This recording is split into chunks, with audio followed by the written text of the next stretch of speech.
the president of Wayne State University, Dr. M. Roy Wilson, who on Friday announced the establishment of the National De-Escalation Training Center headquarters on the campus at Wayne State University. Doctor, what a good idea. Good morning to you. Good morning, Paul W. You came up with that so quickly. Was this something in the works before all of this happened? Yes, it actually was. I know that was reported by the news as a reaction to George Floyd's response, and certainly it's an opportune time to really focus on it. But we've been working on this for about 6 months. It really is a model to facilitate innovation, research, and development of best practices in law enforcement de-escalation training. And Chief Holt has been a very integral part of this. And as I mentioned, we've been working on this for about 6 months or so. The National De-Escalation Training Center has already filed for incorporation as a nonprofit entity. Our police force has already had several sessions in the training. And then COVID-19 hit in March, and we've kind of put everything on hold until this happened, and we're focusing on it again now. I'll just say, Dr. Wilson, for those that don't know, Police Chief Tony Holt is Wayne State University's police chief. Obviously, the police department doing this thing, doing this kind of training, and starting right off the bat saying that these de-escalation efforts will be individualized because it's not one size fits all in all these different situations. Right. This is not just the typical de-escalation, which a lot of places have been doing. We're hoping that this will be a national model. We're going to be setting up regional training centers in other states, but we'll be the headquartered here. The NDTC, the National De-Escalation Training Center, is different in a lot of different ways. One is that it's the first to include personality modeling using what's called the DISC system to de-escalate. Secondly, as I've already mentioned, it's going to be a nonprofit entity, and being nonprofit, not having a profit motive, better serve the interests of the public sector, and we'll be able to access grant funding to defray training costs, and that would otherwise have to be borne by police departments. And so we think foundations would be very interested in this. And then finally, it goes well beyond the traditional what's called the DISC model.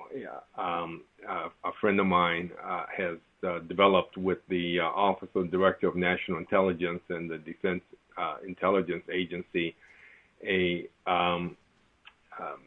version of DISC that goes way beyond the traditional personality type, and it's called DISC Esoterica.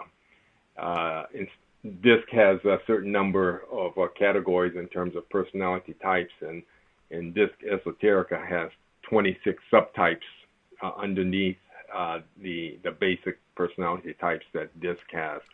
And so police are trained to identify, sometimes within seconds, what kind of personality the person has that they've approached, and they can adjust to most effectively interact with that subject.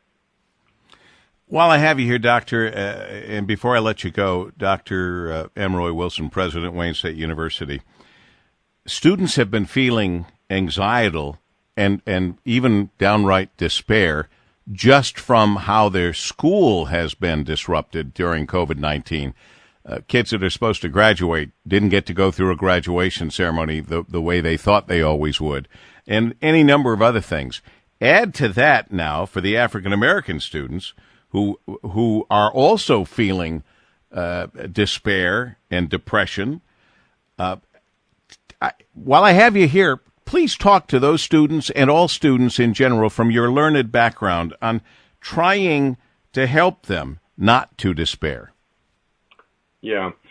You mentioned the letter that I wrote on Friday, Paul W. And I try not to do presidential memos that frequently because I really want it to count when I do it. And this was one of those times when I felt that I just had to speak out, and so sent the campus message to the entire campus community, in which I did talk about that specifically. I'm getting ready, as soon as I get off the line with you, Paul W., I'm going to be doing a video.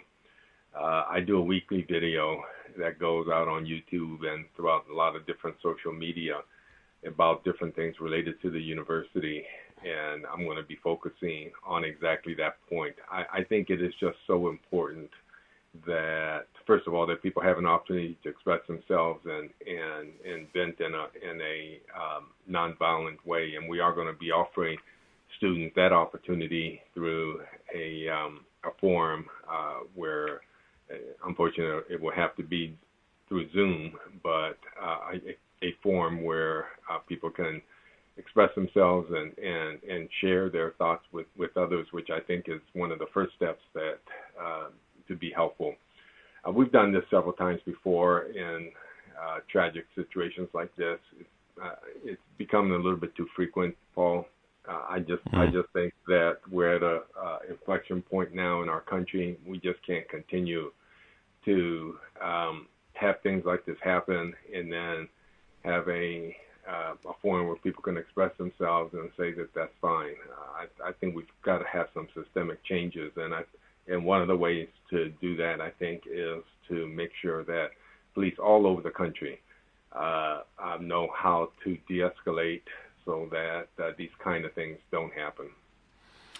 Well put. We look forward to learning more about the new National De-Escalation Training Center headquarters right there on the Wayne State University campus. I salute Wayne State University Police Chief Tony Holt, who you've saluted, and, of course, I salute you. And I think you have continued to show why you are the president of Wayne State University, Dr. Emroy Wilson. Thank you, Doctor. Thank you, Paul W. Always good to be with you. Always nice talking with you.